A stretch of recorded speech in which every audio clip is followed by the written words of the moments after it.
Muchas gracias, señor ministro. A continuación, intervendrán los grupos parlamentarios. En primer lugar, por el Grupo Parlamentario Popular, la señora Álvarez de Toledo Peralta Ramos.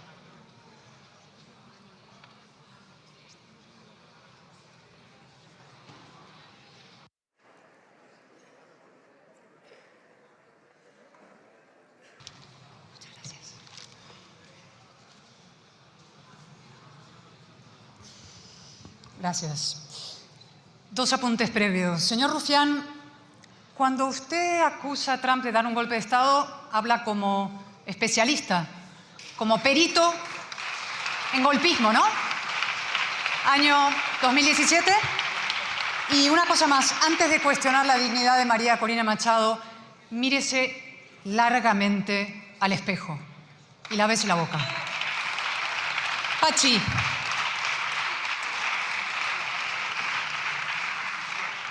Si tú le enseñas a Pedro lo que es una nación, yo te enseño a ti lo que es una democracia.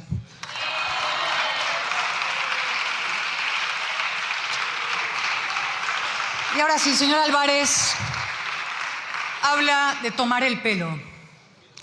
¿Sabe lo que es tomar el pelo a los venezolanos? No llamar dictador a Maduro, blanquear a la dictadura, criticar la operación de Trump, pero arrogarse él los resultados. Intentar que la transición no prospere y de él sí se quede. Y sobre todo, participar, sí, la Embajada de España en Caracas en una maniobra sórdida para sabotear al mandato popular y democrático. Se lo repito por si no lo ha entendido bien. Trump extrajo de Venezuela al usurpador de la presidencia. Ustedes extrajeron al presidente legítimo. Y le establecieron condiciones para venir aquí. Pero ¿sabe lo que pasó? Que las rompió. Porque es un hombre con coraje y con valor, cosa que ustedes no tienen. Hablando de los presos, me ha parecido entender que ha acusado a Meloni de utilizar a los presos italianos como monos de feria. Eso ha dicho, ¿no? Cuando dice que recibirles con cámaras y a pie de pista se les utilizaría como monos de feria. ¿Se ha dado cuenta lo que ha dicho? Reflexione bien. Zapatero. ¿Quieren saber lo que opinan los venezolanos referentes de las fuerzas democráticas de Rodríguez Zapatero? Antonio Ledesma lo llamó titiritero de Maduro, una sombra muy oscura. Leopoldo López, al que ha citado usted aquí, lo llamó vocero de la dictadura. Lorenz Salé, preso político, torturado, operador político de la tiranía. Sergio Contreras, también torturado, lo llamó el mayor enemigo de la libertad en Venezuela y contó sus prácticas. Julio Borges, que estuvo en aquel primer proceso dominicana de negociación, dice, ha sido siempre un representante de los intereses de Maduro. A mí me amenazó, me dijo, tú no has conocido mi peor lado, vas a ir preso, vamos a ir con tu familia. ¿Sigo? Sí, sigo. María Corina Machado. ¿Sabe lo que dijo hace poco ella? A estas alturas solo espero que se haga a un lado y permita que los venezolanos podamos liberar con dignidad a todos nuestros presos políticos y a los 30 millones de venezolanos. Zapatero ha sido el gran blanqueador de la dictadura con ustedes. Y añado más, siempre utilizan esa vía espuria, ¿no? El diálogo, las palabras bonitas para revestir la maldad. Léase usted el impresionante discurso del presidente del Comité del Premio Nobel de la Paz. Léalo, lo ha hecho. Lo ha hecho, señor Álvarez, lo ha leído. El párrafo donde dice, en los sistemas autoritarios, el diálogo puede conducir a mejoras, pero también puede ser una trampa. El diálogo se utiliza a menudo para ganar tiempo, generar división y controlar la agenda. Exactamente lo que ha hecho Zapatero y lo que han hecho ustedes. Zapatero participó en una veintena de procesos. Todos sirvieron para dar oxígeno a la dictadura. Llaman diálogo a la claudicación, discreción a la corrupción, paz a las cárceles, estabilidad a los cementerios, fascistas a los demócratas y amigos a los torturadores. Estos sí responden con cariño muchas veces. Delcy ha llamado a Zapatero mi príncipe de las tinieblas. A Coldo lo ha llamado K, con una confianza corrupta. Por curiosidad, señor Álvarez, ¿a usted cómo lo llama? ¿A? ¿De acólito? ¿De aliado? ¿De adlátere? ¿De alcahuete? Se ha vuelto a postrar aquí dentro, en esta Cámara, ante una torturadora. Y acabo ya. Con una última cosa.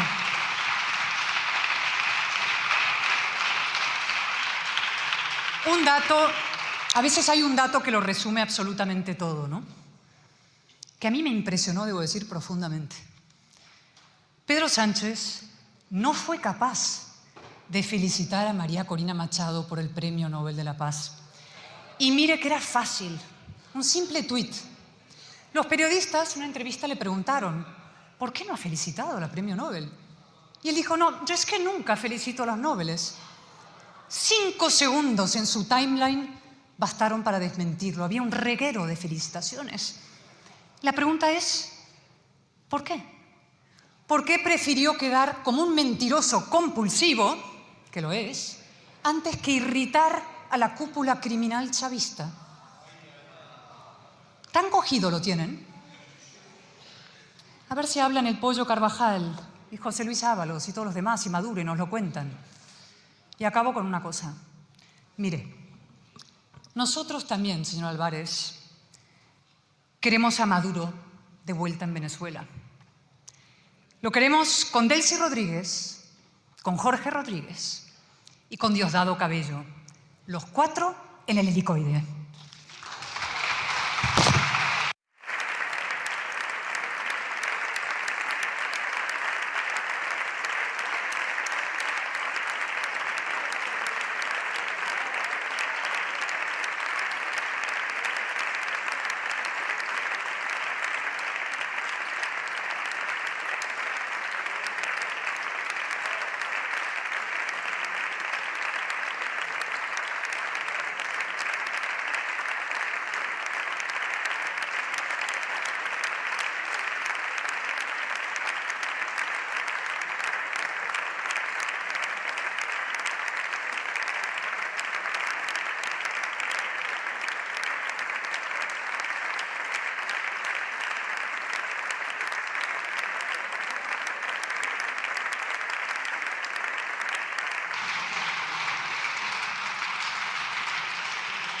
Muchas gracias. Por el Grupo Parlamentario Vox tiene la palabra la señora Rodríguez de Millán.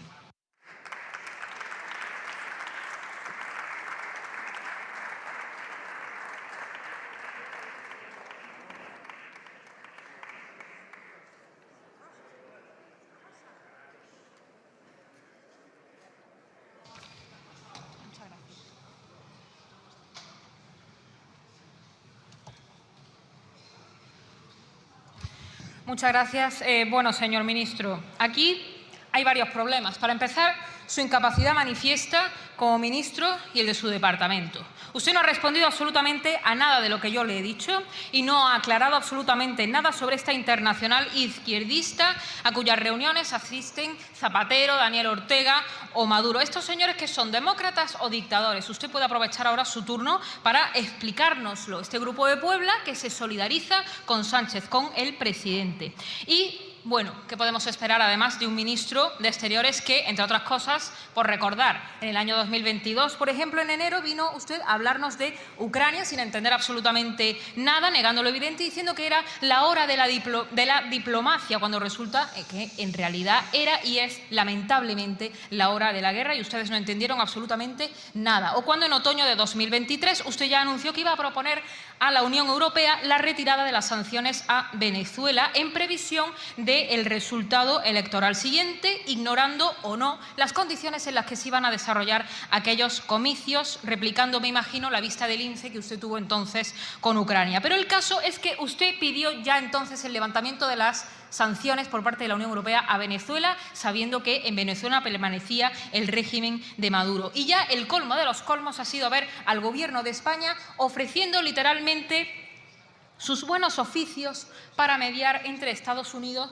y Venezuela, como si España pintara algo. ¿Y sabe por qué España no pinta absolutamente nada? Porque todas las decisiones en política exterior se toman en clave interna, se toman pensando en cortejar al votante de extrema izquierda porque ustedes se están desangrando, aunque eso lo sabrá usted mejor que yo, que son quienes manejan las encuestas. En cuanto a Venezuela, ustedes van a tener que dar explicaciones antes o después, aunque usted no haya querido hacerlo aquí, sobre cuestiones muy concretas. Por ejemplo, ¿por qué un expresidente del Gobierno se reúne a escondidas en una zona restringida de patrimonio con un empresario de Plus Ultra 72 horas antes de que éste sea detenido? ¿Es cierto que Zapatero presionó para que se ejecutara el rescate de Plus Ultra? ¿Cuál ha sido el destino final de todo ese dinero? ¿O por qué el expresidente Zapatero miente sobre el número de viajes a Venezuela habiendo utilizado supuestamente medios de transporte de una petrolera estatal venezolana para evitar dejar ningún rastro? Todo esto antes o después se acabará sabiendo y se descubrirá que su resistencia durante años a denunciar la violación sistemática de derechos humanos en Venezuela no tiene que ver únicamente con una cuestión de afinidad política. Y la segunda evidencia es que en un momento tan decisivo como en el que estamos viviendo de reordenación mundial, es evidente que España es absolutamente irrelevante. Usted ha venido aquí a reivindicar la vuelta al multilateralismo como esencia del derecho internacional, obviando usted, como diplomático, que el derecho internacional tiene su origen en los tratados, en el bilateralismo, con lo cual la solución a todo esto no es profundizar en la amalgama de burocracia europea que viene lastrando a las naciones europeas, ni tampoco en convertirlas en sucursales de Bruselas sin soberanía, que es lo que está sucediendo. Tampoco la solución es un ejército europeo, como usted ha dicho aquí o ha dicho en alguna ocasión, es decir, de manera que España no llega al compromiso del 5% en defensa, pero quieren crear un ejército europeo. Ustedes no se cansan de hacer el ridículo. Y en ese contexto internacional el Partido Popular también está un poco perdido, porque ahora aplauden la acción de la administración Trump cuando se han dedicado a hacerle oposición con su candidata Kamala. O cuando aquí hay miembros del Partido Popular que han dicho que Sánchez es a España lo que Trump era a Estados Unidos. De manera que ustedes ahora fingen estar de un lado del que nunca han estado. Y además, ofreciéndole pactos como el que ofrecieron de investidura después de las elecciones del 23J a Sánchez, cuando se sabía en ese momento, y como es evidente en la actualidad, que eran aliados del régimen de Maduro. De manera que, ¿quién asume las consecuencias de esta inestabilidad internacional? Los contratos de los españoles, la inversión de nuestras empresas y nuestros sectores productivos cada vez más vulnerables. Ustedes, sin ir más lejos, acaban de apoyar un acuerdo de Mercosur que va a darle la puntilla final a nuestro campo. Pero esto no es más, y usted, sin ir más lejos, no es más que la viva imagen de la política exterior de su gobierno. Porque, ¿por qué es usted nombrado ministro? Pues porque Marruecos impuso la destitución de González Laya después de que se trajeran a escondidas al líder del Frente Polisario. Usted es el ministro de la rendición y el sometimiento a los intereses de los enemigos de España. Y mientras tanto,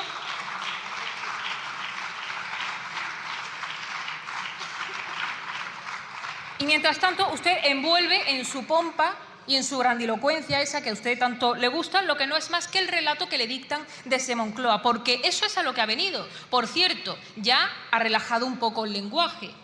Ya no condena con tanta vehemencia la acción de Estados Unidos en Venezuela. Usted en su primera intervención se ha cuidado mucho y ha dicho literalmente la nueva situación en Venezuela, en la que ustedes desde luego no han tenido absolutamente nada que ver, porque les reitero que esas liberaciones de esos presos políticos han sido una consecuencia de la caída de Maduro, no porque ustedes hayan movido desde luego ningún dedo en favor de todos ellos. De manera que aquí estamos ante la diplomacia falsaria de usted, que no deja tampoco de ser un reflejo de su gestión al frente del Ministerio. Y ahí están los nombramientos a dedo y ahí está cómo se está tratando al personal de la carrera diplomática, básicamente a patadas. De manera que, señor ministro, ustedes nos han colocado en una situación de absoluta irrelevancia y nos han puesto a los españoles en una posición internacional muy peligrosa, porque su política exterior únicamente la han ejecutado pensando en lisonjear y atraer a ese votante de extrema izquierda, porque ustedes se están desangrando electoralmente. Así que esta es la consecuencia de confundir consignas con principio y estrategia con titulares. Por eso la única forma de que España recupere su soberanía y su lugar en el mundo será con ustedes fuera del Gobierno, y eso está hoy más cerca que hace 3 semanas. Muchas gracias.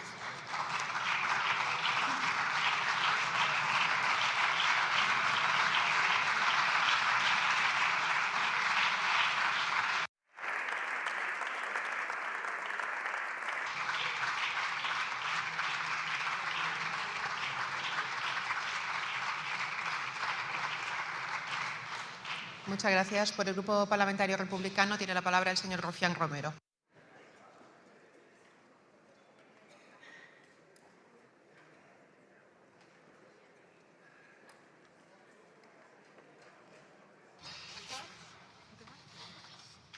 Muchas gracias, presidenta. Lo haremos desde aquí porque el tema, como casi siempre en la réplica, no da para mucho más. Siempre le acabo diciendo lo mismo, señora Álvarez de Toledo. Usted es una gran oradora y es una persona extraordinariamente inteligente. No me puedo creer, por muy de derechas que sea, que lo es, por muy reaccionaria que sea, que lo es, que no vea que están solos defendiendo a una persona absolutamente abandonada, que es una paria internacional, como la supuesta líder de la oposición, Corina Machado y compañía. Ni siquiera su patrón, Trump, la defiende. ¿Quién preside, después del acto de guerra, de la intervención absolutamente ilegal y amoral de Estados Unidos el otro día en Venezuela? ¿Quién preside Venezuela? ¿Cómo se llama? ¿Cómo se llama? Un tipo aquí dice Puigdemont, o sea, imagínense el nivel. Delcy Rodríguez. ¿Por qué? Pues porque no va de supuesta democracia. Que permítame, ustedes tampoco van de ese palo, ¿eh?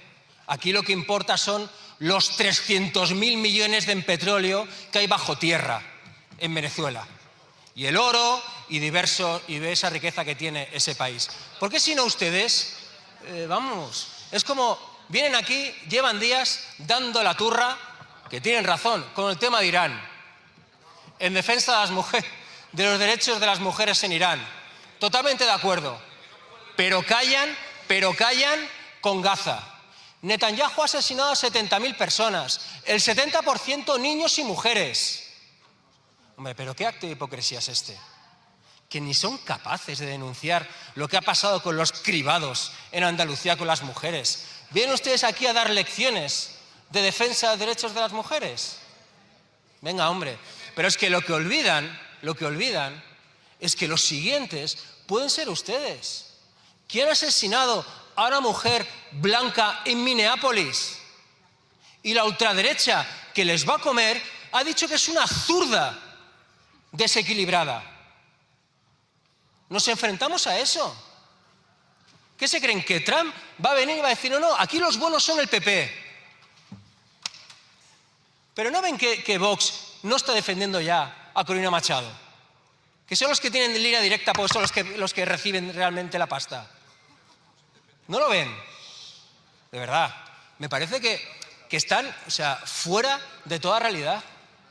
Siguen defendiendo a una gente que lo único que hace es, bueno, venir aquí, gritar en la calle que esto es una dictadura y decir Pedro Sánchez hijo de puta, repito. Cosa que me parece de ser unos desagradecidos bastante importantes. Señor Álvarez, vuelve a hacer una intervención, perdona que le diga, cobarde. Yo entiendo que cada cual tiene el carácter que tiene y entiendo que cada cual dice las cosas como quiere decir. Pero usted se equivoca no denunciando de forma clara, denunciando el secuestro de un presidente, se llame Maduro o se llame como se llame, utilizando eufemismos. Se equivoca ahora como se equivocó no queriendo reconocer lo que estaba sucediendo en Gaza durante meses y metiéndose incluso con algún grupo parlamentario o con alguna exministra suya. Se equivoca. Arrieros somos. Muchas gracias. Muchas gracias, señor Rufián. Por el Grupo Parlamentario Junts per Catalunya té la paraula la senyora Madrona Zimir.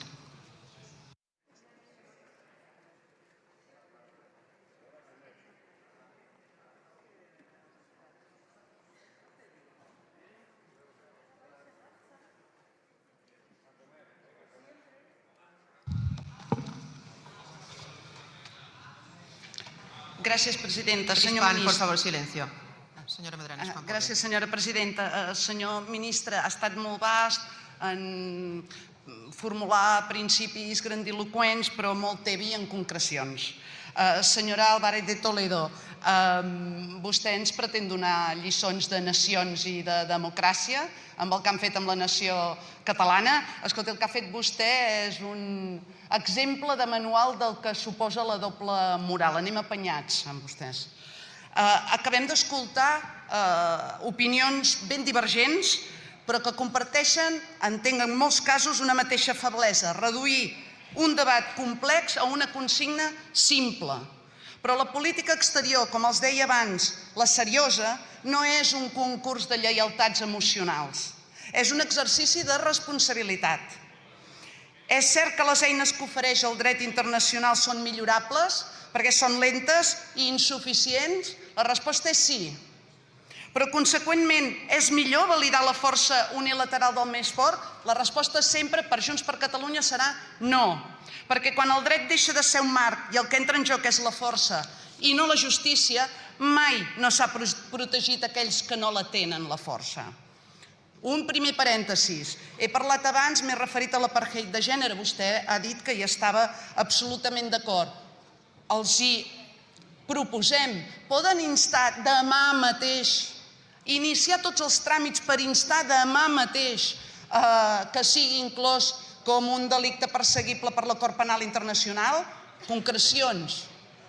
Avui hem escoltat alguns que celebren qualsevol cop contra un règim autoritari sense preguntar-se pel cost jurídic i polític del precedent que, òbviament, està establint. I n'hem sentit d'altres que condemnen sistemàticament els Estats Units, però guarden un silenci selectiu i vergonyós davant d'altres potències com Rússia o la Xina. I això no és internacionalisme, això és populisme, també de manual. Ja ho he dit a la primera intervenció, l'autoritarisme no té una sola bandera i els drets humans no poden defensar-se només quan encaixen amb el relat propi.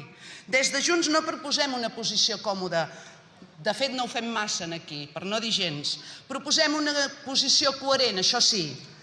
Dir que Maduro dirigia una dictadura, dir que Trump ha vulnerat el dret internacional i dir que totes dues coses són certes alhora.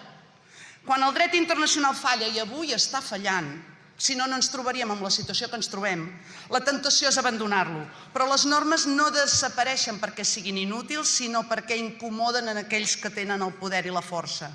Sense aquest marc, la política exterior es converteix en arbitrarietat i l'arbitrarietat pot semblar molt eficaç, a curt termini, però sempre genera, òbviament, molta més inestabilitat, més violència i menys drets pel poble.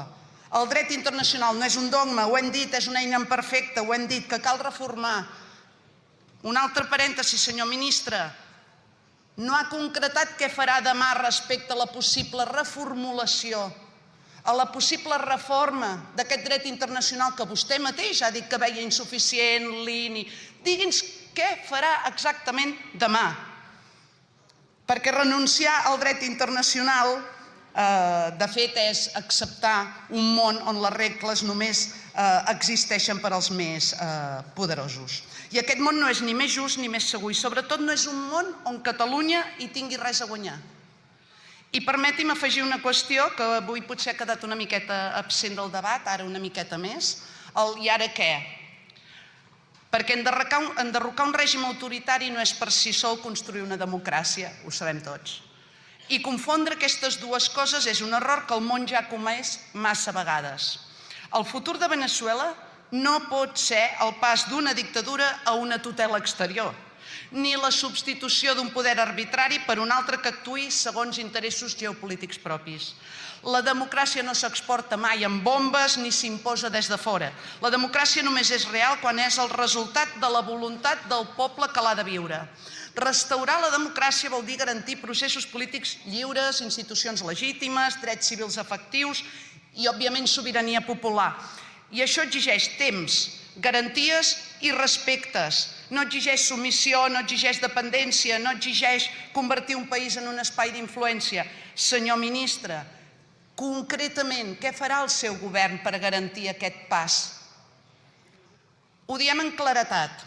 Veneçuela no pot passar de ser víctima d'un règim autoritari a ser objecte d'un projecte neocolonial. I aquí és on el dret internacional, amb totes les seves mancances, és imprescindible, no per protegir règims, sinó per protegir pobles. Des de Junts sempre hem defensat que els drets col·lectius no són una concessió graciosa del poder, sinó una expressió legítima de la voluntat democràtica. Ho defensem arreu, ho hem defensat aquí moltes vegades i ho defensem també quan aquesta voluntat incomoda, com incomoden aquí. Catalunya sap què vol dir que la força de l'Estat s'imposi sobre la paraula, que la legalitat s'utilitzi com a instrument de càstig i que els conflictes polítics es gestionin des de la coerció i no des del diàleg. Ho sabem bé. I precisament per això no podem acceptar un relat internacional que normalitzi els problemes polítics dels pobles ni de les nacions, que es resolgui res a cop de força, sigui externa o interna. Defensar els drets dels pobles vol dir defensar-los tots i sempre, perquè si acceptem que la voluntat d'un poble pot ser ignorada, quan el poder decideix que molesta, aleshores cap poble està segur. Ni avui Veneçuela, ni ahir Catalunya, ni demà cap altre. Per això insistim, el repte no és escollir entre força o silenci, sinó construir un marc on els conflictes polítics es resolguin amb drets, amb garanties i amb democràcia real. Aquesta és una posició exigent. No dona titulars fàcils, ho sabem, però és l'única que no traeix ni les víctimes d'avui ni les llibertats de demà. Moltes gràcies. Muchas gracias, señora Madrenas.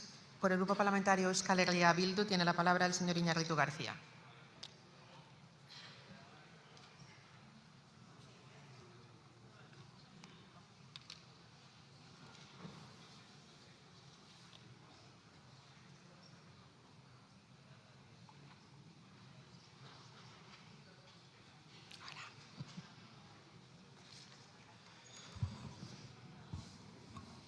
Presidenta, señor ministro, decía usted, y lo ha repetido varias veces, que está todo conectado.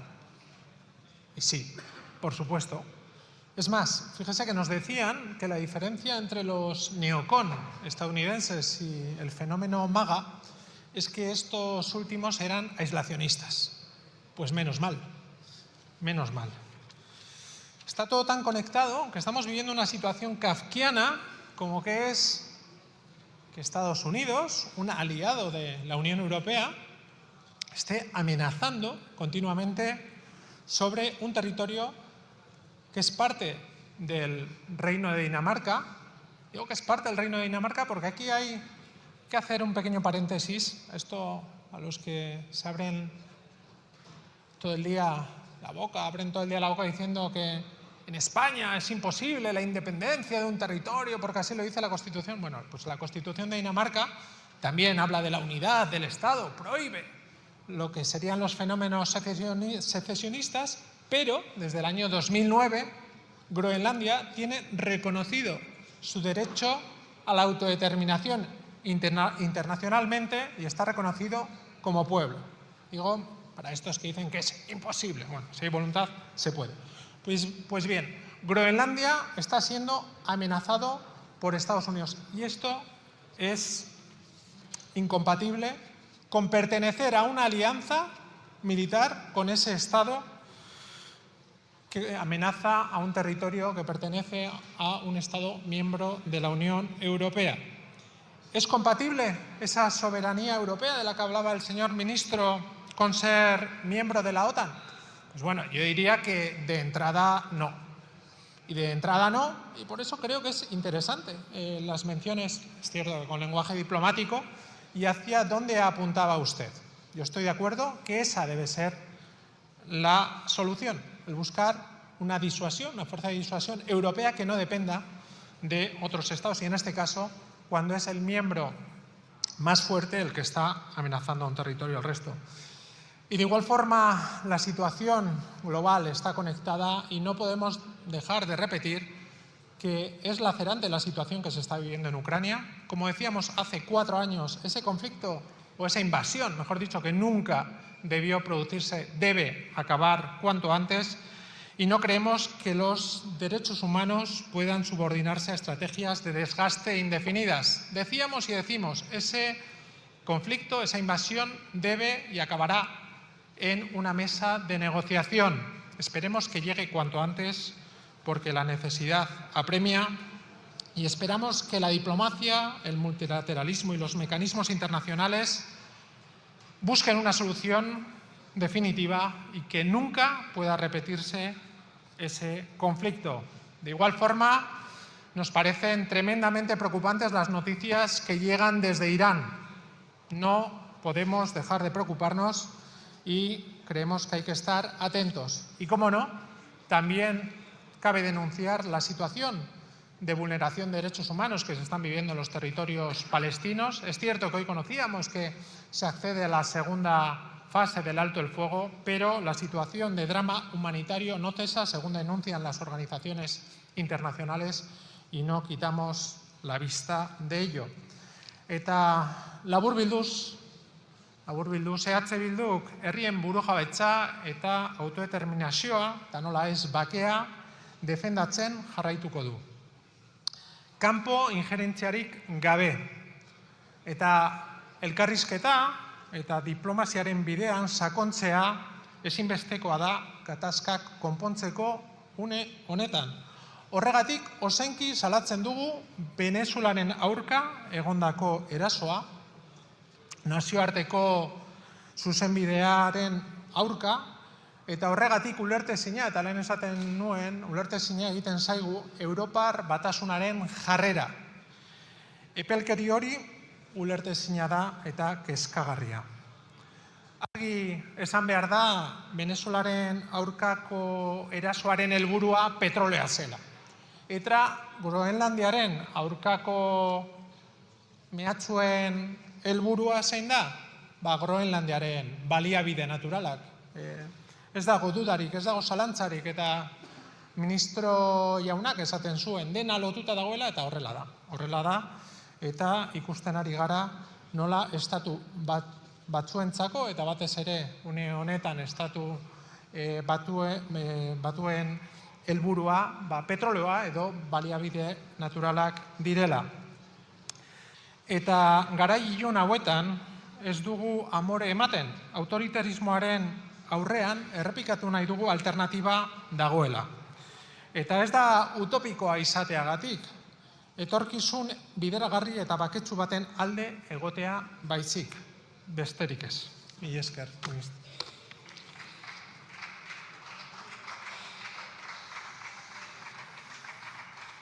Eskerrik asko, señor Iñárritu. Por el Grupo Parlamentario Vasco tiene la palabra, ¿no? Por el Grupo Parlamentario Socialista tiene la palabra el señor López Álvarez.